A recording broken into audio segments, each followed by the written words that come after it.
Bonsoir, bonjour à tous, bonjour à toutes et bienvenue dans Tailgate, le podcast pour revenir sur cette deuxième semaine de compétition NFL.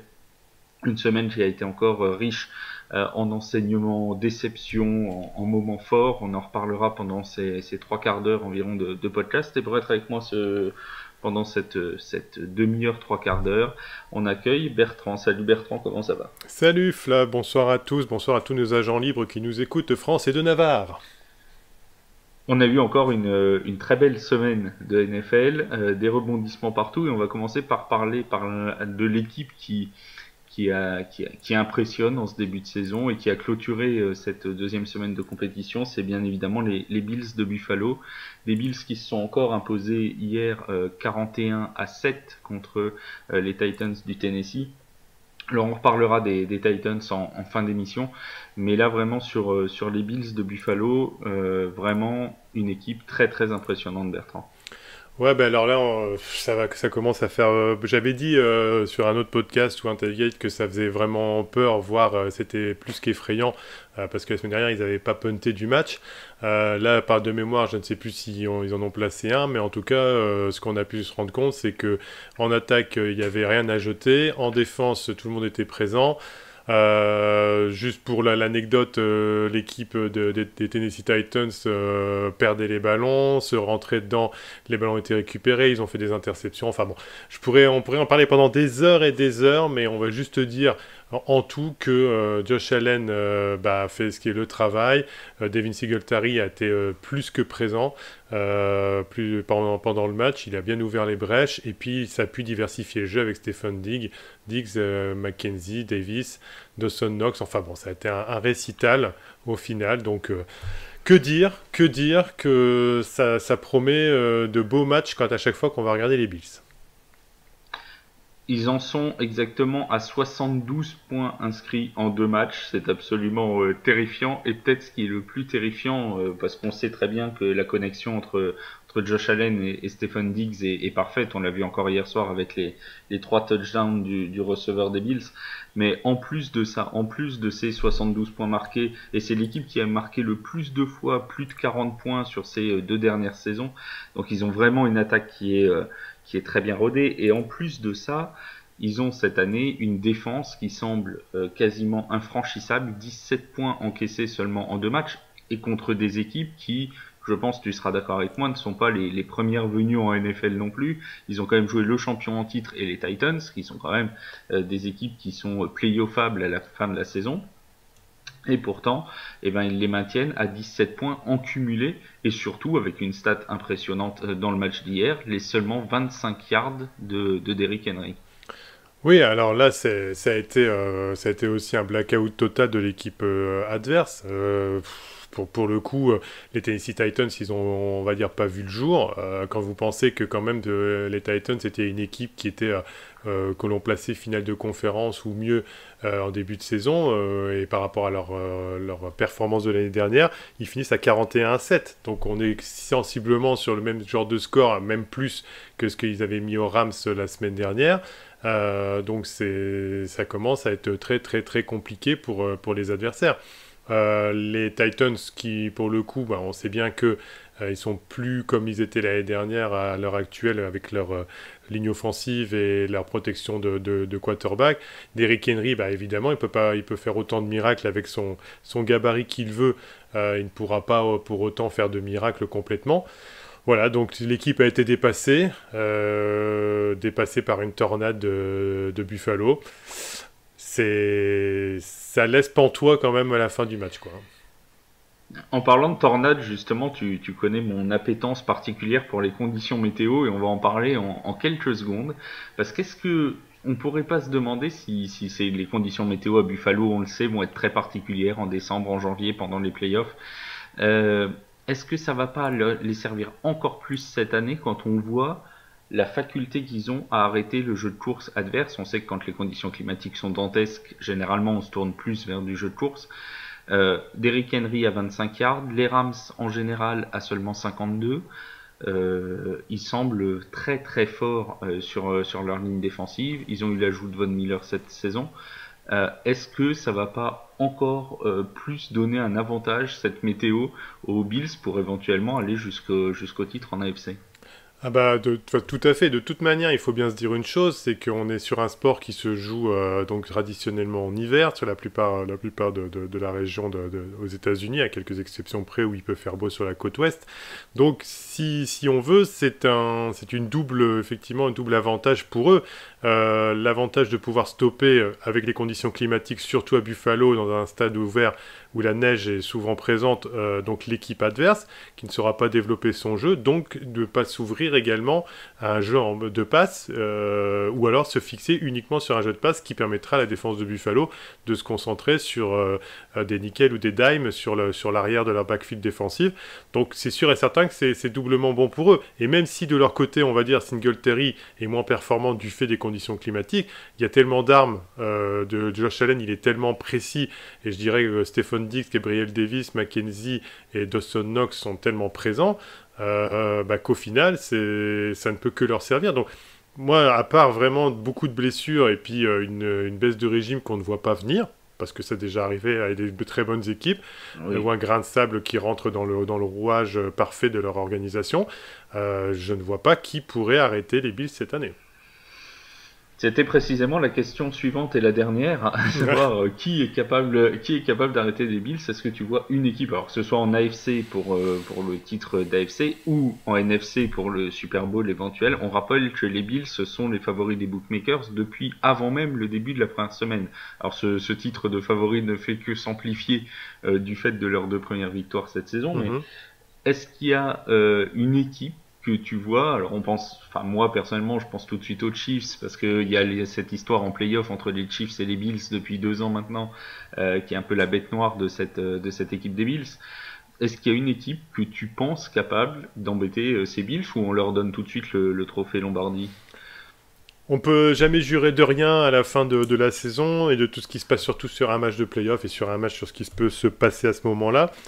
Malgré tout, j'en reviens à la même chose que toi. Je pense aux Chiefs, évidemment, avec leur diversité et un Patrick Mahomes qui est toujours au top.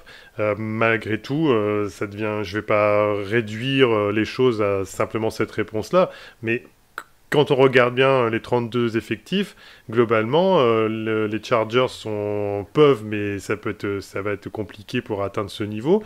Et puis après, on commence à être dans des équipes qui n'y arriveront pas, tout bonnement, à l'heure actuelle. Donc, si on parle par rapport à la forme des Bills à l'heure actuelle. Donc, non, les Chiefs et en NFC, je ne vois pas par les Buccaneers sur l'expérience, mais bon, ça reste que quand ça sera la finale. Mais si on parle de l'AFC jusqu'au moment du Super Bowl, ouais, par les Chiefs, ça devient difficile de trouver un prétendant. Et puis soyons honnêtes, si jamais ils nous refont une petite Chiefs Bills de l'an dernier avec la même qualité de match de playoff, on signe tout de suite des deux mains. En étant supporter ni toi ni moi, ni de l'un ni de l'autre, C'est on sûr. signe, on signe quand même des deux mains. Et sachant qu'en Euh, plus, ils auront l'expérience au niveau des Chiefs, donc de ce qui s'est passé, et que là, on le sait très bien, ils se sont renforcés avec Von Miller, et la cohésion d'équipe est de plus en plus forte. Donc voilà, à l'heure actuelle, c'est injouable, on va dire le mot. Les Bills qui iront jouer la semaine prochaine chez les Dolphins de Miami. Alors, je sais plus si c'est à Miami ou à Buffalo, mais enfin, c'est un match entre les Bills et les Dolphins, ça c'est une certitude. Et on va parler justement, la transition est parfaite. On dirait une passe de Tom Brady à Mike Evans. C'est sûr. Euh, la transition C'est est à parfaite Miami, puisqu'on va c'est à parler Miami, hein, voilà, je confirme. c'est à Miami, Voilà. voilà. C'est à Miami et on va parler justement des Dolphins de Miami qui eux ont réussi le comeback peut-être de la saison, c'est à peu près sûr, de la décennie, c'est pas improbable, avec ce quatrième carton complètement fou sur la pelouse de Baltimore. Ils étaient menés 35-14, si je dis pas de bêtises, au début du quatrième quart-temps. Ils ont passé un 28-3 aux Ravens. On n'avait plus vu ça depuis 2011, depuis le mois de septembre 2011. C'est vraiment quelque chose d'exceptionnel qu'ont réussi les Dolphins.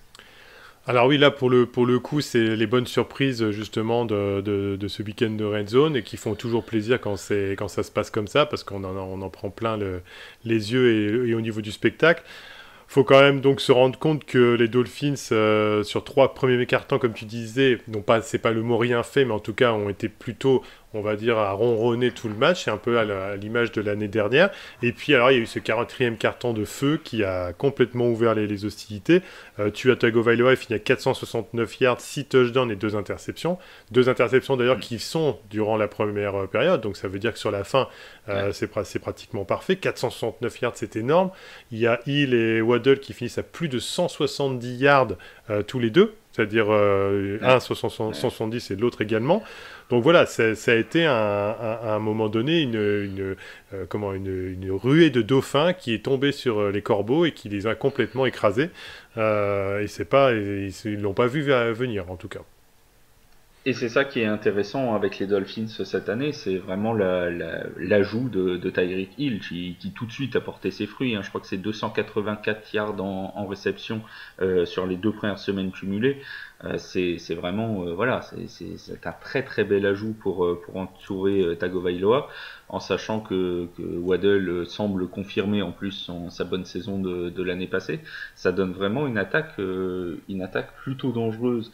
Alors on va être fixé un petit peu la semaine prochaine avec le test des Bills, hein, ça va être un match très intéressant. Après, est-ce qu'on ne doit pas aussi être inquiet, parce qu'on s'arrête évidemment sur ce comeback fantastique et sur le score, au final ça fait une victoire pour les Dolphins et on n'a pas l'intention de leur enlever cette victoire, mais est-ce qu'il ne faut pas être inquiet des 3 premiers cartons aussi des Dolphins de Miami? Bah oui, on en revient toujours à la même chose, c'est-à-dire c'est l'irrégularité de l'équipe. Pour le moment, ce n'est que 2 matchs, donc 2 matchs qui ont été gagnés. On sait la semaine dernière face aux Patriots la manière dont ça s'est passé, donc ils n'ont pas déroulé tout sur le match. Donc on peut voir ça sous 2 prismes différents. Soit on se dit les Dolphins en fait sont sur 2 surprises ici, avec un 4e carton dont on n'attendait pas une production aussi importante, ou soit on voit une progression de l'équipe au fur et à mesure des semaines qui vont passer. Donc ça, on ne peut pas encore bien le définir à l'heure actuelle. Ce qui est certain, c'est que la semaine prochaine, ça va être un sacré test pour le coup. Moi, je pense que ce sera déjà un coup d'arrêt parce que les Bills sont quand même, pour le coup, sur tellement une lancée dantesque que il y aura un coup d'arrêt. Mais c'est sûr que de toute manière, comme tu as dit, Tyreek Hill a changé la face au niveau du jeu et donc des possibilités données à Tagovailoa. D'ailleurs, je ne sais pas si les gens s'en sont rendus compte, mais Tyreek Hill était même obligé d'attendre le ballon entre guillemets, tellement il allait vite. Ça veut dire qu'à un moment donné, la passe était bien lancée par Tua Tagovailoa, parce qu'il ne faut pas être toujours critique et lui tomber dessus, mais sur le coup, il était obligé d'attendre. Donc ça veut dire qu'il va tellement vite qu'il est obligé d'attendre le ballon, qu'il va déjà vite. Donc c'est un ensemble de choses. Moi, je vois plutôt, sur le coup, entre guillemets, une demande de confirmation. Et surtout, je vais remettre en avant juste une chose, c'est que les Ravens, pour moi, sont quand même bien passé au travers sur le jeu en défense, pour la simple et bonne raison qu'effectivement ils devaient s'attendre quand même à ce qu'il y ait des passes à un moment donné qui se fassent de plus en plus. Donc ils ont quand même pris 461 yards à la passe et 700 yards au total sur le match. Donc ça fait énormément. Il y a quand même eu une déficience en défense.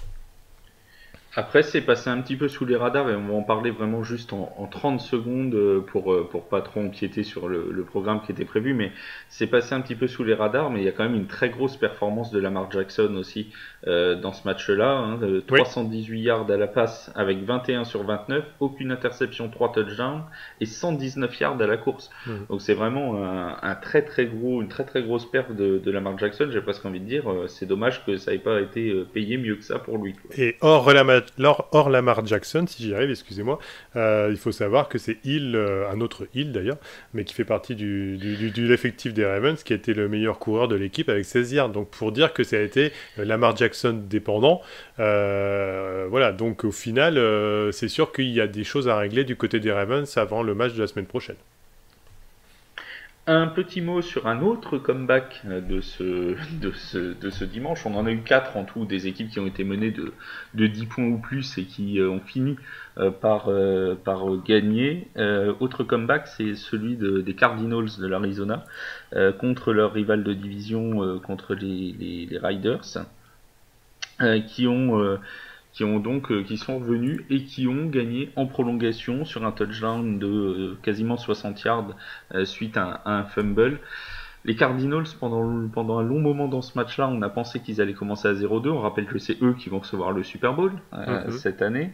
Et finalement, Kyler Murray finit par s'en sortir. Oui, alors à s'en sortir, il a même fait tourner un peu des têtes durant le match, pour la simple et bonne raison qu'on l'a vu un peu tournoyer dans tous les sens à un moment donné sur un jeu. Il a cassé des genoux. Ouais, voilà, et on voyait que les pauvres, la première ligne défensive des Raiders ou les linebackers couraient, et puis ils disaient j'arriverai pas à attraper le lutin, et c'était vraiment ça, on était dans un jeu vidéo là pour le coup, et au final, ce qu'il faut savoir, c'est qu'il y a des analystes américains qui se sont amusés à calculer le nombre de yards qu'il a parcouru en fait sur cette conversion à 2 points où il a tourné dans tous les sens. Il a quand même parcouru 84 yards rien qu'en faisant son petit manège de jambes. Donc pour vous dire à quel point les Cardinals étaient Kyler Murray dépendants, et c'est ça qui me pose un peu problème vis-à-vis des Cardinals. C'est-à-dire que j'ai peur que cette équipe ne tourne que là-dessus, c'est-à-dire qu'à un moment donné, elles sont feu follet en attaque, mais s'il y a un coup de moins bien de Kyler Murray, inévitablement, j'ai peur que l'attaque ou que la franchise des Cardinals ne se délite, on va dire, durant les prochains matchs. Donc moi, dans l'esprit, je ne vais pas dire que je ne mise pas sur cette équipe, mais en tout cas, je ne mise pas sur sa régularité, parce qu'effectivement, là, Kyler Murray, ça a été 31 sur 49, 277 yards, un touchdown, une interception, 5 courses, 28 yards et un touchdown. Donc on voit que il a fait beaucoup pour le score de l'équipe. Peut-être trop même. Ouais, c'est à rapprocher presque, j'aurais envie de dire, si on pouvait faire un petit parallèle, c'est à rapprocher du début de saison des Eagles avec Jalen Hurts, qui est vraiment, t'as l'impression que s'il se blesse, s'il en vient à se blesser, ça va être très très compliqué pour marquer des points derrière, quoi. C'est vraiment, c'est ça. T'as l'impression un peu chez les Cardinals que si Kyler Murray n'est plus là, ça va être une très longue saison. Ah oui, non mais c'est clair même. On passe aux Chiefs de Kansas City qui eux aussi ont été menés pendant un bon moment de leur match contre les Chargers de Los Angeles. Duel là aussi de division. Et les Chiefs s'en sont sortis grâce à grâce à une action en quatrième quart-temps absolument incroyable, puisque tout semblait bien se présenter pour les Chargers, et finalement il y a eu cette interception qui a conduit au touchdown, l'interception du rookie Jalen Watson, qui a retourné pour 99 yards, un pick six absolument incroyable.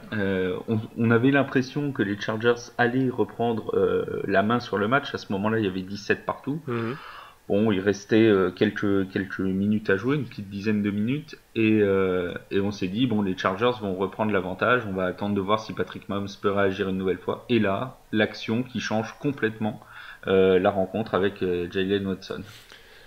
Sur deux équipes que l'on se dit, de toute façon, on va dire, en termes de puissance de feu de chaque côté, à armes égales à peu près, inévitablement, on sait que ça se joue à des détails, et le détail a été cette interception. Donc, du moment que, si on va dire, on avait continué sur un attaque-défense, punt, et puis on repart sur attaque-défense de chaque côté, on aurait pu aller jusqu'au bout sur un score serré, et peut-être même que les Chargers auraient pu s'imposer. Là, il y a eu un turnover qui a été tout à fait marquant, et au final qui a marqué l'esprit, je pense, des Chargers. Et puis après, il y a aussi cette blessure, entre guillemets, pour l'instant, il est toujours blessé, on va voir comment ça se remet, en espérant que le médecin des Chargers ne le tue pas définitivement, en parlant de notre ami Justin Herbert. Les fans comprendront, pour ceux qui ont suivi l'actualité, avec Tyrod Taylor et la piqûre dans dans l'injection dans son poumon. Donc je disais, si effectivement Justin Herbert s'en remet, et s'en remet bien, on aura une bonne saison, une grande saison des Chargers. Maintenant, c'est sûr que cet élément au niveau des Chiefs a tout changé, a changé la phase du match, et on a eu à ce moment-là ce que savent faire le mieux les Chiefs, donc reprendre les rênes, et quand ils ont repris les rênes de l'attaque, ils ont suffisamment d'armes pour pouvoir gérer le match. À noter quand même dans ce match la première participation cette saison, la première apparition cette saison de Matt Amendola, le kicker des Chiefs qui a été au début dans le practice squad, et à la suite de la blessure d'Harrison Butker, il a donc intégré cette équipe des Chiefs. Il avait été en difficulté l'an dernier avec les Jets, et là il a réalisé un 2 sur 2 en field goal et un 3 sur 3 en PAT. Donc voilà, quand même une performance pour Matt Amendola qui devrait le remettre en confiance. Alors quand Harrison Butker va revenir, évidemment il retrouvera sa place, mais ça permettra peut-être à Amendola de trouver un point de chute dans ce monde impitoyable qu'est celui des kickers en NFL. Et d'ailleurs il y a un très bon article sur les kickers en NFL qui est sorti cette semaine sur The Free Agent. On passe maintenant au dernier comeback, et on en parlait il y a quelques secondes avec Matt Amendola qui était chez les Jets. Ce sont bien évidemment les Jets de New York. Alors là ils nous ont fait un coup. Alors eux, on parlait de Miami tout à l'heure et des 20 et quelques points de retard en quatrième quart-temps. Les Jets, ils nous ont fait quelque chose d'assez grandiose aussi, puisque eux, ils étaient menés de 13 points à moins de 2 minutes de la fin. Et pourtant, ils ont gagné. Et pourtant, ils ont gagné, alors vraiment de manière surprenante, puisqu'on ne s'attend pas du tout de la part des Jets à pouvoir revenir comme ça, on va dire, avant la fin du match, et puis s'imposer de manière éclatante, on va dire, de cette manière-là. Une équipe des Jets qui, au final, s'y retrouve bien avec, on va dire, Michael Carter, comment on appelle ça, et Joe Flacco, qui a réussi, qui a retrouvé ces belles années qu'on avait pu connaître, peut-être que sur un match, attention, on va pas s'enflammer, mais les belles années qu'il a pu connaître du côté des Ravens. Et puis, en fait, Garrett Wilson, voilà, la dernière petite trouvaille des Jets, a fait le travail au niveau des réceptions, a permis à son équipe de pouvoir remonter, avancer, et puis alors de venir comme ça sur le fil s'imposer à la surprise générale, voilà. Donc c'est une bonne surprise, et puis surtout c'est une surprise qui fera plaisir aux fans des Jets, et surtout qui fait pas plaisir à certains, je pense, au niveau de leurs pronostics. Il y en a un qui a dû passer une bonne soirée de dimanche. Bon, évidemment, c'est Joe Flacco, mais c'est son entraîneur Robert Saleh qui avait été pas mal critiqué par les fans des Jets suite à la titularisation pour la deuxième semaine de suite de Joe Flacco. Force est de constater que visiblement, avec cette fin de match, il a eu plutôt raison quand même. Oui, pour le coup, oui. Puis de toute façon, on va dire, Zach Wilson étant absent, je veux dire, il n'a pas beaucoup de choix. Sinon, on se tournait vers Mike White, mais on sait les limites de Mike White qu'on a pu voir sur certains matchs l'année dernière. Donc, globalement, on va dire c'est par défaut, et je pense que même lui a dû être surpris au final de la tournure du match. On va pas se mentir, même si lui va dire que son équipe a tout donné et que c'est normal qu'elle ait gagné.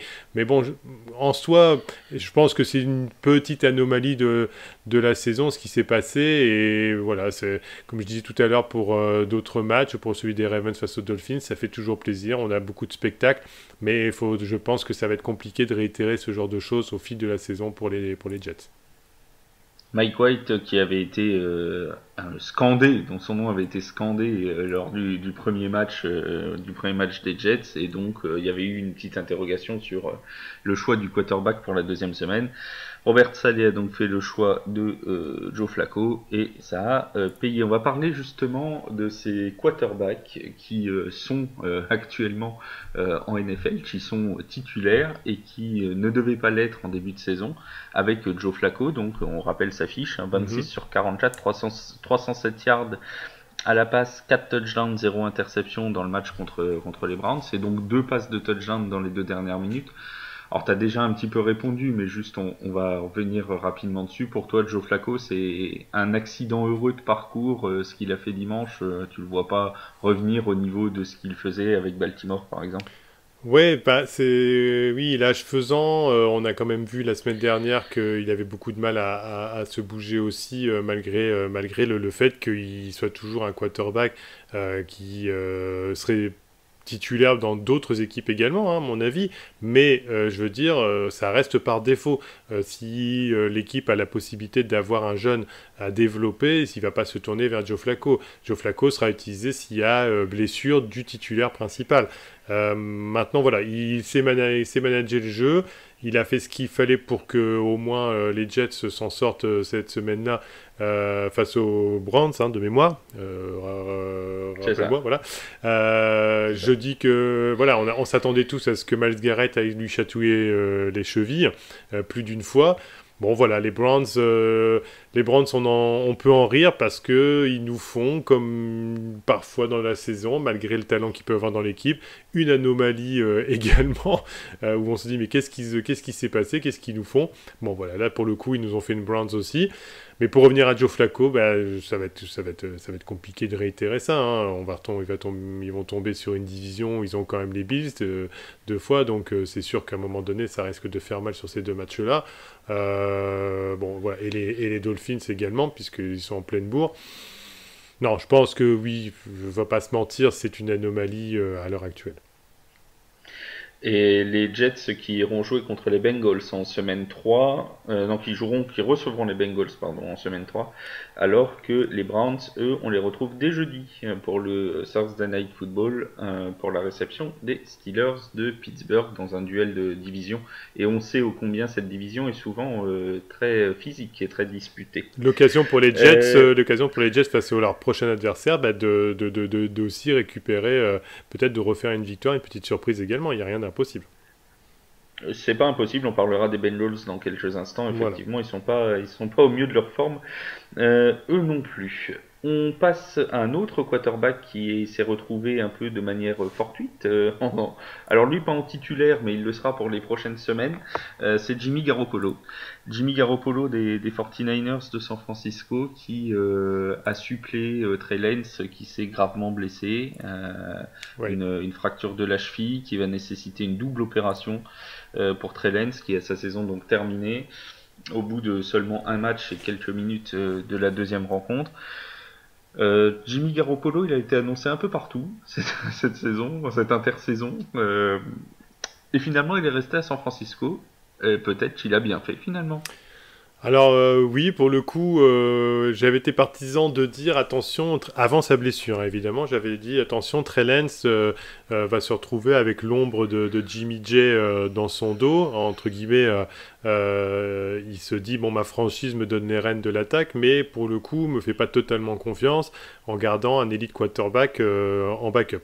Donc on va traduire ça un peu de cette manière-là. Aujourd'hui, le problème se pose plus puisque Trey Lance a sa saison terminée. Je dirais même que pour les 49ers, c'est un bon coup d'avoir gardé Jimmy J. Et pour Jimmy J, c'est un super coup, puisqu'il se donne l'opportunité de se remontrer, sachant que si tout se passe bien pour Trey Lance, et on lui souhaite, il restera l'avenir de la franchise. Donc, bon, je pense que tout le monde est gagnant dans l'affaire, sauf le pauvre Trey Lance, qui nous a vraiment fait mal au cœur à voir sa cheville pliée en quatre par les défenseurs. Maintenant, le Jimmy J, c'est pas la même chose que Joe Flacco. On est sur un quarterback qui connaît le système, qu'il n'y a pas eu trop de changements dans l'équipe, voire peu, voire pas du tout d'ailleurs, l'équipe de San Francisco. Il a ses connexions habituelles avec Jeff Wilson Jr., Deebo Samuel, Brandon Ayuk et Jennings, George Kittle quand il reviendra. Donc voilà, il est toujours protégé par Trent Williams. Et on va dire que l'effectif à part Trey Lance est au complet.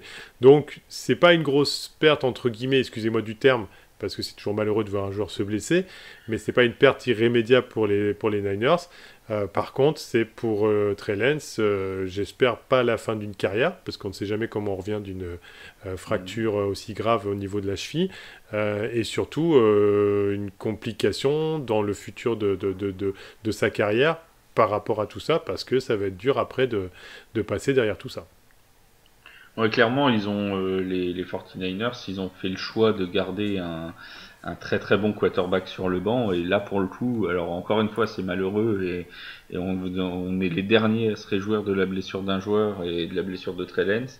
Mais quelque part, voilà, c'est une occasion pour Jimmy Garoppolo de montrer encore une fois ce qu'il vaut et puis pourquoi pas d'aller peut-être ailleurs à une autre saison.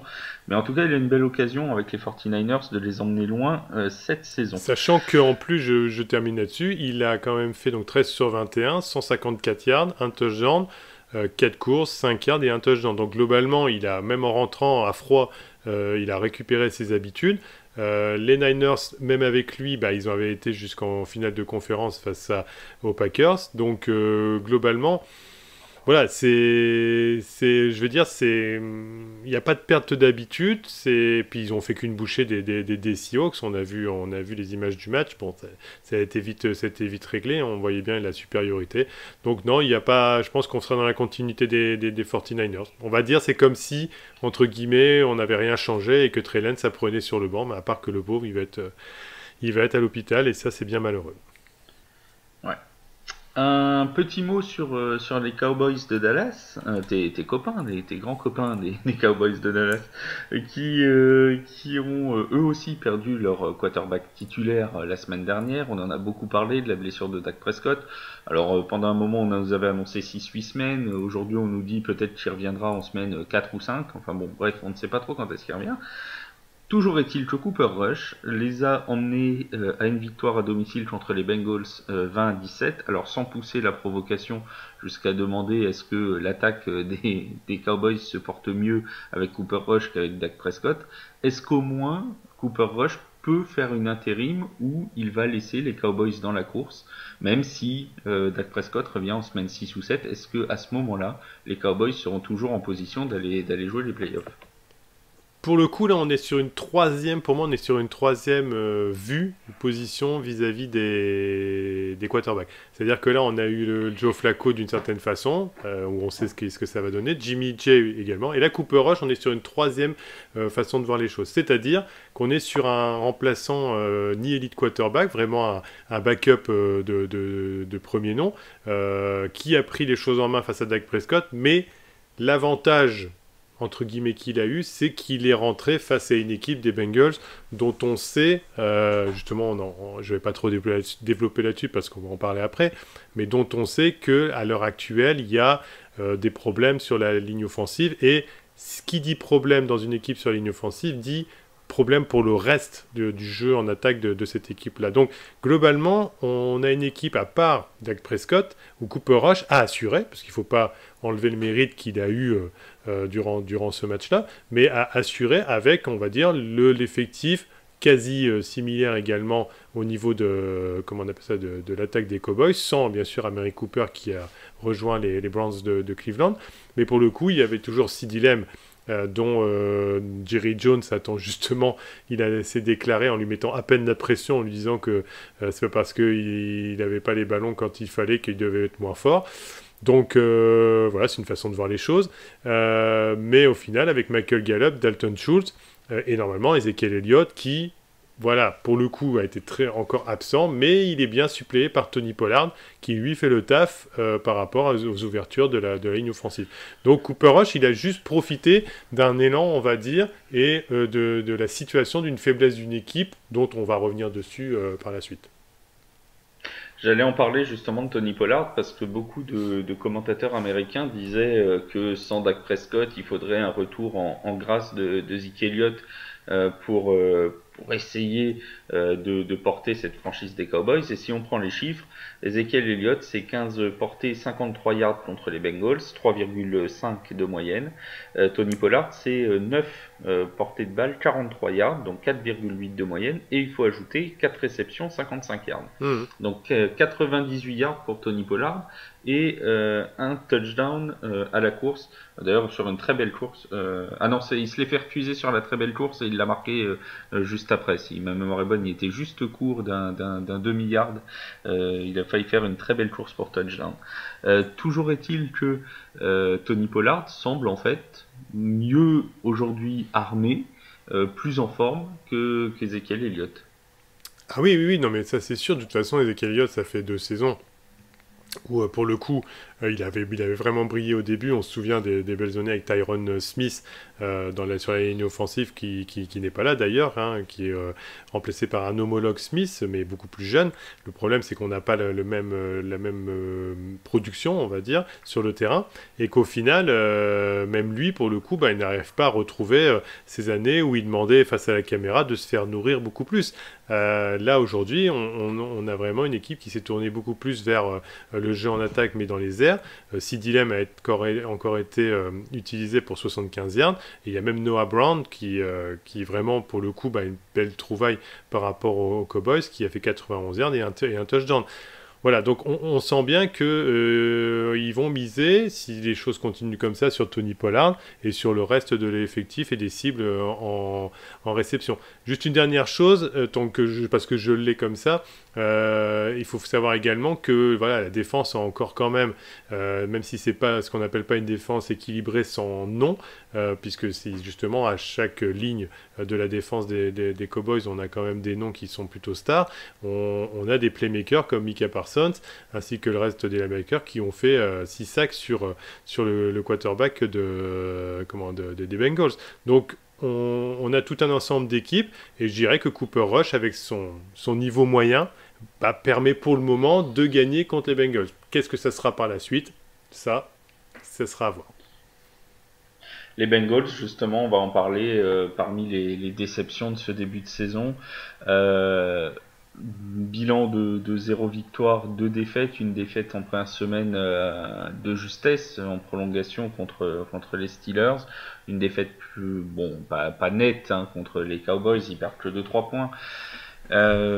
On savait que l'an dernier ça avait été l'équipe surprise, cette équipe des Bengals. On connaît leurs difficultés dans la ligne offensive, ils ont pris je crois c'était 7 sacs lors de la première semaine contre les Steelers, ils en prennent 6 contre les Cowboys, donc Joe Burrow s'est déjà retrouvé au sol 13 fois en 2 matchs. Il y a toujours ce risque de nouvelles blessures pour Joe Burrow, hein. À chaque fois qu'on voit cette ligne offensive on tremble à l'idée que Joe Burrow se reblesse comme il y a 2 saisons. Est-ce que l'an dernier, c'était le coup d'une fois pour les Bengals ? Est-ce qu'ils souffrent de la malédiction des finalistes du Super Bowl ? Ou est-ce que ça va finalement revenir dans le rang et est-ce qu'ils vont pouvoir rebondir d'après toi ? Pour le coup, j'ai du mal à me prononcer à ce stade de la saison. C'est-à-dire que effectivement, je pense que c'est revenu plusieurs fois, même chez les insiders américains. Je pense qu'on ne se rend pas compte en soi de l'opération qu'il a subie au niveau de, même si c'est une appendicectomie, ça paraît pas grand-chose aujourd'hui, mais une opération reste une opération. Donc tu vas me dire, il avait le temps de se remettre. Oui, le souci c'est que ça joue quand même et bon, aujourd'hui, les semaines passant, il va sûrement se remettre. Là, aujourd'hui, ce qui m'inquiète également le plus, c'est que quand on regarde le match, il y a sac et sac. C'est-à-dire que pour moi, il y a sac où la défense, la ligne offensive faiblit, mais où on sent bien que c'est sur le dernier moment que la première ligne défensive ou les linebackers arrivent jusqu'au quarterback. Là, on revient, je veux dire, quand on voit ça, on revient à ce qu'on voyait au début quand Joe Burrow, on disait « Ah bah là, il lui faut une ligne offensive, sinon il va se faire tuer. » Donc là, on en revient à ça. On voit un Joe Burrow qui sort sur le visage ou dans l'attitude, il n'est pas à dire regardez ces gars, allez c'est bon, on va y aller, vous allez me sauver la mise, etc. Il sort directement, il ne regarde même pas ces joueurs de première ligne, alors que ça reste, voilà, on sait la connexion qu'il peut y avoir entre ces hommes en règle générale. Donc là, c'est ça qui m'embête le plus, c'est ce body language qu'on ressent, et j'ai pas l'impression qu'on va s'en sortir. Alors, il y aura toujours T. Higgins, Boyd et Ja'Marr Chase pour répondre au cas où, parce qu'il y a suffisamment de talent dans cette équipe pour pouvoir répondre à certains matchs, mais la cohésion d'équipe, si elle ne revient pas, et si peut-être qu'il manque du talent sur la première ligne, si ça ne revient pas, ils vont perdre chaque semaine de nouveau leur match. Il faut savoir que, pour terminer, comment on appelle ça, Ja'Marr Chase, c'est 54 yards uniquement sur ce match-là, ce qui est vraiment peu. Joe Mixon, heureusement, est là, mais ça reste que 83 yards, donc moins de 100 yards sur un match.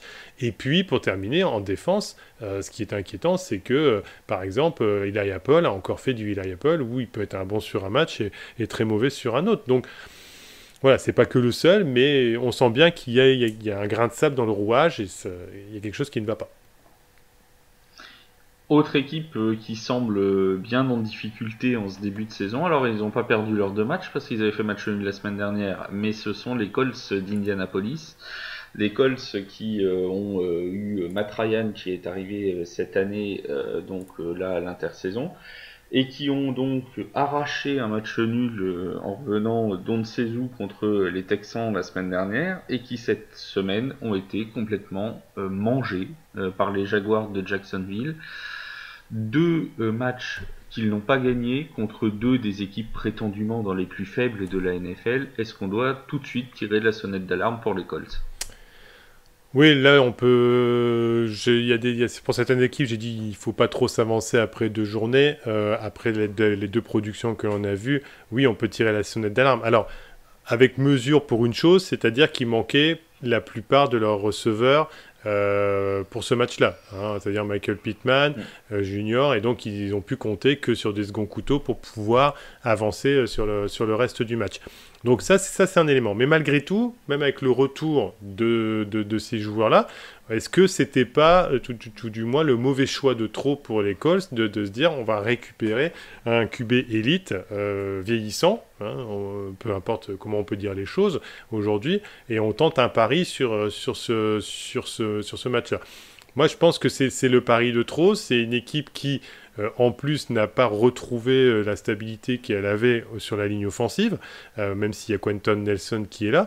Elle se fait quand même manger facilement. Donc, ce qui veut dire, j'en reviens toujours sur la ligne offensive, pas de brèches qui sont ouvertes, pas d'ouverture et pas de résistance, ce qui fait que Jonathan Taylor peut avoir une moins bonne production au final. Donc, si on cumule tout ça ensemble, on n'est pas surpris. Alors, au point de faire 24-0, bon, évidemment, on n'en reste pantois parce qu'on ne s'attendait pas à un tel score. Mais j'avais dit au tailgate de la fin de semaine ou sur un podcast auparavant, la défense ne montre pas une certaine confiance. Je n'ai pas confiance en cette défense. Shaquille Leonard n'est l'ombre de lui-même. Et DeForest Buckner, moi j'ai toujours considéré que c'était un second couteau quand il était chez les 49ers à l'époque. Donc à part Quitty-Pay, on a une défense qui n'est pas élite et qui est moyen, on va dire. Donc voilà, on met tout ça ensemble. On va avoir une saison qui va être très très longue pour les fans des Colts. Oui. Et on va parler maintenant d'une autre équipe qui est dans la même division. Ce sont les Titans du Tennessee. Alors, au début, on s'était dit les Colts et les Titans, ils vont faire course en tête dans cette division AFC Sud. Et en fait, on se retrouve aujourd'hui, après seulement 2 journées, nous sommes bien d'accord, mais on se retrouve quand même avec Jacksonville en tête. Pour l'heure, on peut prendre une photo, Jacksonville est en tête de la division, et les Colts et les Titans sont les 2 derniers, des Titans qui eux non plus ne s'en sortent plus. Alors ils avaient bien commencé leur saison. La première période contre les Giants avait été plutôt bonne. Mais bon, les Giants ne sont pas non plus des foudres de guerre. Attention, voilà, c'est l'arbre qui cache la forêt aussi, attention. Oula, attends, les Giants sont à 2-0. On en reparlera peut-être tout à l'heure. Fait. Mais les Titans, donc, qui avaient bien commencé, qui se sont effondrés en deuxième mi-temps et qui se sont fait transpercer par Saquon Barkley la semaine dernière, et qui là, sont tombés tout simplement sur plus fort qu'eux contre les Bills. Oui, de toute façon, pour le coup, on en a parlé en début d'émission, on n'est pas surpris. On avait une équipe des Bills qui a marché sur le champion en titre et qui a fait la même chose face aux Titans. Bon, si on regarde plus en détail l'équipe des Titans, est-ce que on peut être plus surpris qu'une autre franchise ? Oui. Pour le coup, on va dire oui, parce qu'on a quand même une franchise qui, sous l'ère Mike Vrabel, montrait justement une certaine, une certaine consistance, une certaine régularité. On se disait toujours, bon bah voilà, on a même été surpris parfois en se disant, tiens les Titans, bah, tiens ils en sont là l'année dernière, on les voyait pas là, et puis hop, petit à petit, bah ils avancent dans les playoffs quoi. Donc voilà, on a été surpris. Alors est-ce que là aujourd'hui on arrive au bout du système Mike Vrabel? Est-ce que justement, malgré tout, c'est juste les différentes rencontres qu'ils ont pu avoir qui fait que, puisque bon, ils sont passés bon, bah, du match des Giants où on sait que bon voilà, le premier match il faut se lancer, puis ils enchaînent juste derrière face au pas futur champion, mais bon un champion qui risque d'aller assez loin quand même. Donc il faut voir par la suite. Après, c'est vrai qu'on a du mal à les situer au niveau du match, de ce qu'ils font, de la manière dont ils abordent les choses, parce que ça a l'air assez poussif. Un peu à l'image de Derrick Henry. On dirait que Derrick Henry porte son poids là. C'est-à-dire qu'avant, c'est son poids qui faisait la différence. Bah là, un peu comme l'image de l'équipe des Titans, Derrick Henry porte le poids de toute son équipe sur les épaules, et puis au final, n'avance pas beaucoup. Alors une petite question, on va répondre en une seconde. Mm. Tu les vois toujours champions de division? Non, personnellement, j'ai l'impression que je me lance rapidement, mais j'ai l'impression que les Jaguars vont nous faire une belle surprise cette année. Ah ouais, tu mets les Jaguars en tête de la division. Alors là, c'est la grosse cote, hein. Ouais, voilà. Vous pouvez y aller maintenant. On a des gens qui prennent des risques chez TFA. On a Bertrand qui nous dit que les Jaguars ont gagné la FC Sud. On a Mika qui ne croit pas du tout dans les Cardinals cette saison. Bref, on a quand même des gens qui font des choix forts, hein. On dirait Brian Dabble sur le terrain des Titans, Yeah. justement. Euh, Doubles.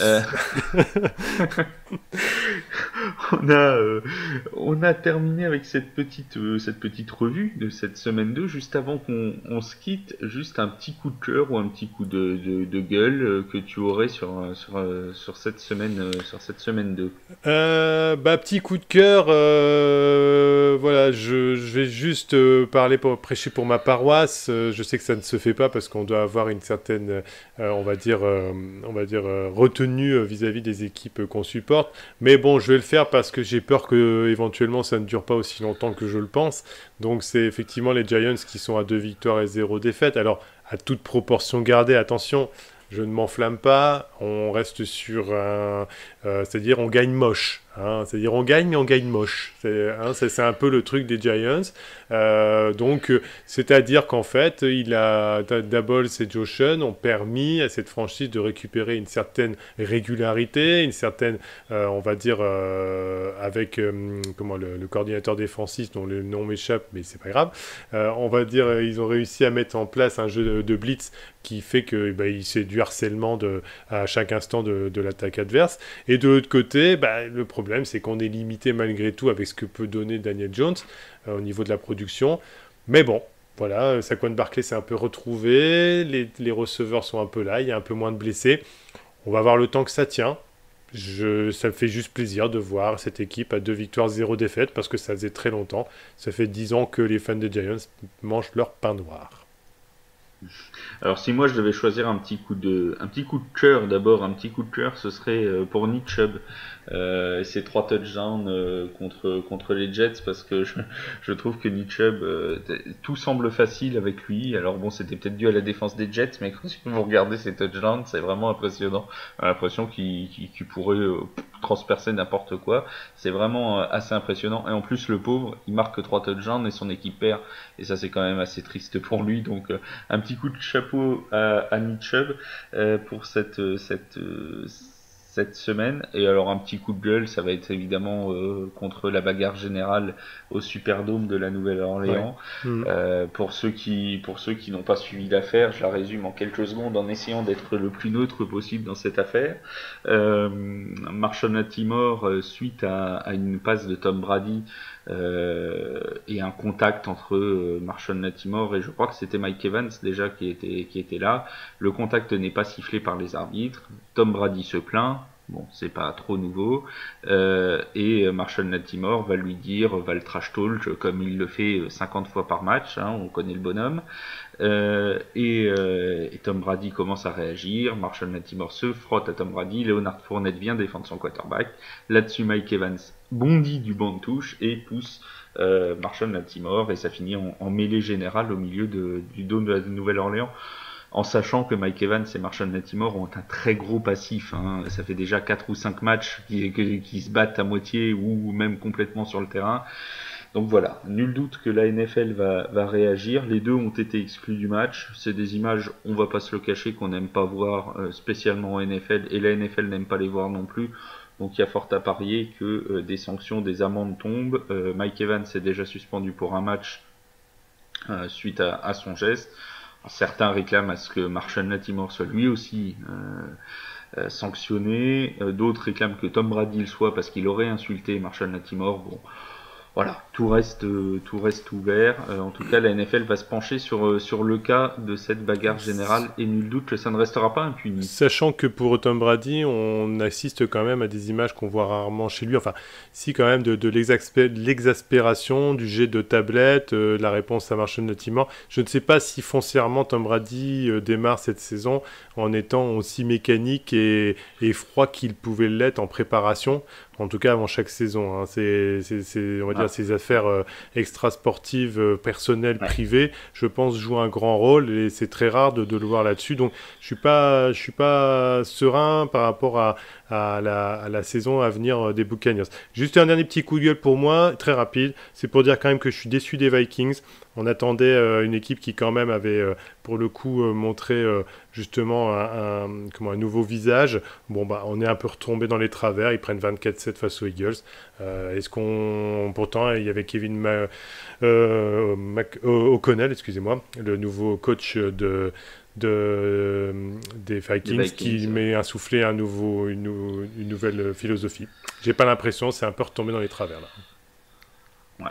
Voilà pour ce grand tour d'horizon même de cette deuxième semaine de NFL. On a essayé, alors on peut pas parler de toutes les équipes, hein, puisque évidemment on est un petit peu tenu aussi par un programme, mais en tout cas on essaye de parler d'un peu tout le monde pour que tout le monde puisse s'y retrouver. On se retrouvera pour le prochain live, c'est jeudi à 20h45. Ce sera probablement animé par Mika et ce sera pour la preview du Thursday Night Football entre les Browns et les Steelers de Pittsburgh. Et sinon ensuite 17h30 la preview de la Red Zone comme d'habitude en live sur Twitch, sur Twitter et sur YouTube. Voilà les amis pour ce podcast de cette deuxième semaine. Je remercie beaucoup Bertrand pour sa présence et ses analyses pendant toute l'émission. Et on se dit à très vite. Bonne semaine à tous. Merci à toi, va très vite. Bonne semaine à tous. À bientôt les agents libres.